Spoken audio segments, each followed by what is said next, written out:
Je vous montre ma première case de films Blu-ray. Alors là, c'est que des Blu-ray 4K et on commence avec tous les films de James Cameron que j'ai. Et le premier, c'est Abyss. L'image est superbe, rien à dire. Ensuite, Titanic. L'image est magnifique. Ensuite, la première édition 3D de Avatar. Avec la couverture style 3D que je trouve très sympa. On a ensuite l'édition 4K de Avatar. Bon, je trouve l'édition un peu sommaire, limite pas très belle.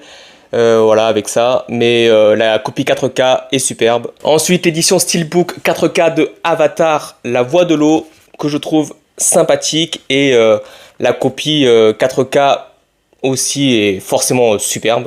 Et là, on arrive où ça blesse, la marée 4K de True Lies. Bon, déjà, l'affiche officielle, c'est sympa, mais James Cameron a été un peu controversé pour utiliser de l'IA pour ses transferts 4K.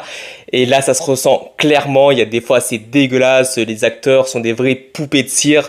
Toute l'image est trop lisse, trop colorisée. Les expressions des acteurs sont dégueulasses. Leurs peaux sont toutes lisses, à part quelques plis du visage qui sont trop mis en avant, justement. Du coup, c'est vraiment bizarre. C'est pas tout le film comme ça, mais il y a bien la moitié, voire les 3/4. Et quand ça arrive, c'est pas beau. Ensuite, il faut sauver le soldat Ryan. Ouais, j'aime beaucoup la marée, il est très beau.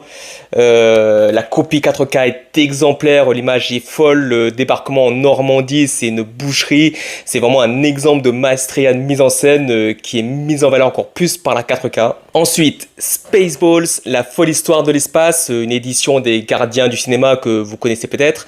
Franchement, pour des petits éditeurs, le travail est nickel sur la 4K, la copie est superbe. En plus d'avoir un coffret voilà, aux petits oignons, absolument rien à dire, tout est super beau. Ensuite, on a 8 Mile, là aussi, beau travail sur la 4K, le steelbook est sympa, je trouve, là, le climax est super. Ça sublime encore plus ce film social, hip-hop avec Eminem. Et enfin, L'Armée des 12 singes, j'aime beaucoup le steelbook, c'est quasiment l'affiche officielle. C'est pour moi peut-être le meilleur film de Bruce Willis dans sa globalité, pas que l'acting.